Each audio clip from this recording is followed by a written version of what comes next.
ଗୁରୁତ୍ୱପୂର୍ଣ୍ଣ ଖବରଗୁଡ଼ିକ ଉପରେ ନଜର ପକାଇବା।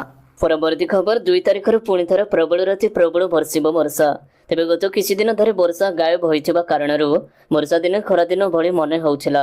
ଅସହ୍ୟ ଗୁଳୁଗୁଳି ସାଙ୍ଗକୁ ବାହାରେ ପ୍ରଚଣ୍ଡ ତାତି ଲୋକଙ୍କୁ ଅସ୍ତବ୍ୟସ୍ତ କରିଦେଉଥିଲା। ପାଣିପାଗ ବିଭାଗ ଦେଉଥିବା ସୂଚନା ଅନୁଯାୟୀ ଏବେ ତାତିରେ ପୁଣି ଥରେ ବ୍ରେକ୍ ଲାଗିବ।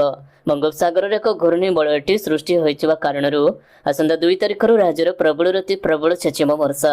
ସେପ୍ଟେମ୍ବର 1 ତାରିଖ ଅର୍ଥାତ୍ ଆଜି ମୟୂରଭଞ୍ଜ, କେନ୍ଦୁଝର, ବାଲେଶ୍ୱର, ଭଦ୍ରକ, ଯାଜପୁର, କେନ୍ଦ୍ରାପଡ଼ା, ଜଗତସିଂହପୁର, କଟକ, ଖୋର୍ଦ୍ଧା, ପୁରୀ, ନୟାଗଡ଼, କନ୍ଧମାଳ, ଗଞ୍ଜାମ, ଗଜପତି, କଳାହାଣ୍ଡି, ବଲାଙ୍ଗୀର ଏବଂ ସୁନ୍ଦରଗଡ଼ ପ୍ରଭୃତି ଜିଲ୍ଲାରେ ଘଡ଼ଘଡ଼ି ସହିତ ଅଳ୍ପରୁ ମଧ୍ୟମ ଧରଣର ବର୍ଷା ଛେଚିବାର ସମ୍ଭାବନାଟି ରହିଛି। ଏସବୁ ଜିଲ୍ଲାଗୁଡ଼ିକରେ ପାଣିପାଗ ବିଭାଗ ୟେଲୋ ୱାର୍ଣ୍ଣିଂଟି ଜାରି କରାଯାଇଅଛି।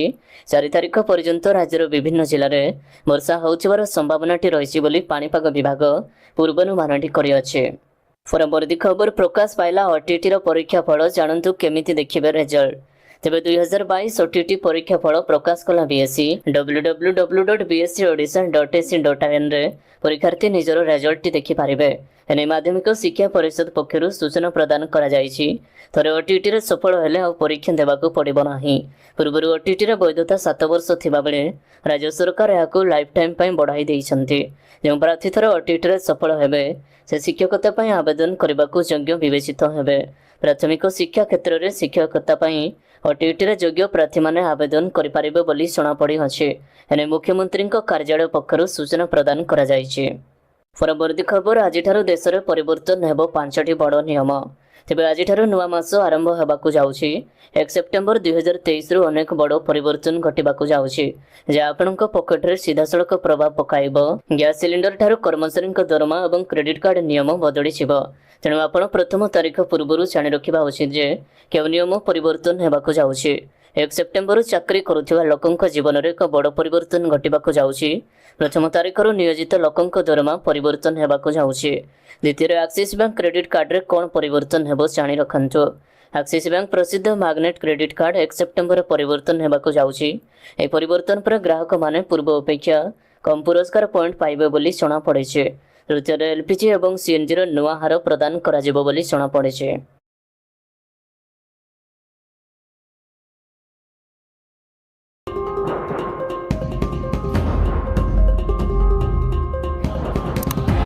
ଏବଂ ସିଏନ୍ଜିର ନୂଆ ହାର ପ୍ରଦାନ କରାଯିବ ବୋଲି ଜଣାପଡ଼ିଛି।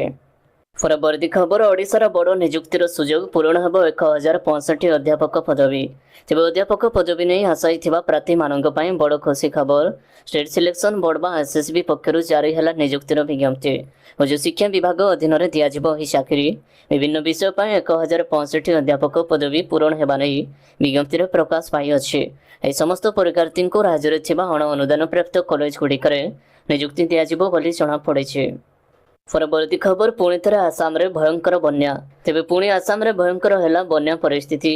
ଉତ୍ତର ପୂର୍ବାଞ୍ଚଳ ପ୍ରବଳ ବର୍ଷା କାରଣରୁ ଆସାମରେ ବନ୍ୟା ପରିସ୍ଥିତି ଉପୁଜିଅଛି। 21ଟି ଜିଲ୍ଲା ଭୟଙ୍କର ବନ୍ୟାରେ ପ୍ରଭାବିତ ହୋଇଛି। ରାଜ୍ୟରେ ପ୍ରଭାବିତ ହେଉଥିବା ଅଧିକାଂଶ ନଦୀ ଯଥା ବ୍ରହ୍ମପୁତ୍ର, ବେକି, ବାରପେଟା, ଦିସାଙ୍ଗ ବିପଦ ସଂକୁଳ ରେଖାରୁ ଉର୍ଦ୍ଧ୍ୱରେ ପ୍ରଭାବିତ ହେଉଛି।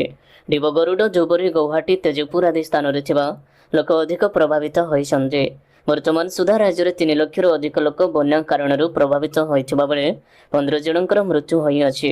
ଲକ୍ଷ୍ମୀପୁର ଜିଲ୍ଲାରେ ସର୍ବାଧିକ 71,899 ଜଣ ବନ୍ୟା ଦ୍ୱାରା ପ୍ରଭାବିତ ମଧ୍ୟ ହୋଇଛନ୍ତି। ପରବର୍ତ୍ତୀ ଖବର ବନ୍ଦେ ଭାରତ ହୋମ୍ ସଫର ଏକ୍ସପ୍ରେସ୍ ଯାତ୍ରା କରିପାରିବେ କେନ୍ଦ୍ର କର୍ମଚାରୀ। ତେବେ ଲକ୍ଷ ଲକ୍ଷ କେନ୍ଦ୍ର କର୍ମଚାରୀମାନଙ୍କ ପାଇଁ ଏକ ଖୁସି ଖବର ଆସିଛି।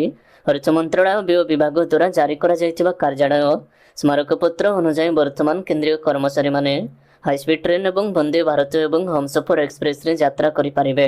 ଉକ୍ତ ଟ୍ରେନ୍ରେ କର୍ମଚାରୀ ଅଫିସିଆଲ ଟ୍ରୁ ଏବଂ ଅର୍ଥ ମନ୍ତ୍ରଣାଳୟ ଅନୁମୋଦନ କରିଅଛି। ପରବର୍ତ୍ତୀ ଖବର ଏନ୍ଏମ୍ସି ନେଲା ନୂଆ ନିଷ୍ପତ୍ତି, ଏମ୍ବିବିଏସ୍ ସିଲାବସ୍ ବଦଳିଲା, ମେଡିକାଲ କଲେଜର ସିଟ୍ ସଂଖ୍ୟା ମଧ୍ୟ ବଢ଼ିଲା।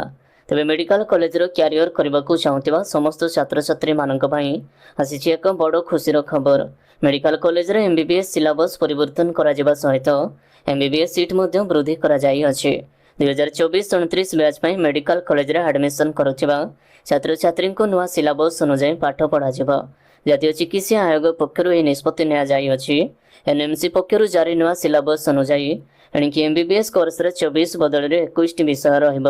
ଏଥିରେ 3ଟି ବିଷୟକୁ ହଟାଇ ଦିଆଯାଇଅଛି। ପରବର୍ତ୍ତୀ ଖବର କଳାହାଣ୍ଡିକୁ ଉଡ଼ିଲା ବିମାନ, ଫ୍ଲାଗ୍ ଅଫ୍ କଲେ ମୁଖ୍ୟମନ୍ତ୍ରୀ ନବୀନ ପଟ୍ଟନାୟକ। तेज भुवनेश्वर कलाहांडीर उत्कल को आरंभ है विमान सेवा फ्लैग अफ कले मुख्यमंत्री नवीन पट्टनायक। प्रथम सप्ताह 2 दिन मंगलवार और गुरुवार दिन उड़िब विमान पर सप्ताह को सबुदिन विमान उड़िब बोली जमापड़ी। सहित उद्घाटन होउछि उत्कल विमान बंदर। केन्द्रमंत्री ज्योतिरादित्य सिंधिया उद्घाटन कलाहांडीर विकास जोड़ी हेब एक नुआ फर्द। समृद्धिर आकाश में उड़ाण भरिब कलाहांडी। सप्ताह 2 दिन सकाल 7:15 भुवनेश्वर उड़िब विमान सेवा। भुवनेश्वर छाड़ी 8:25 उत्कल पहुंचब विमान। परवर्ती खबर 2000 टंकिया नोट फेराइबा आउ मासे समय रहिला। तेबे 2000 टंकिया नोट फेराइबा लगी भारतीय रिजर्व बैंक जो समय सीमा देइछि ताहा गोटे मास पर शेष हेबाकु जाउछि।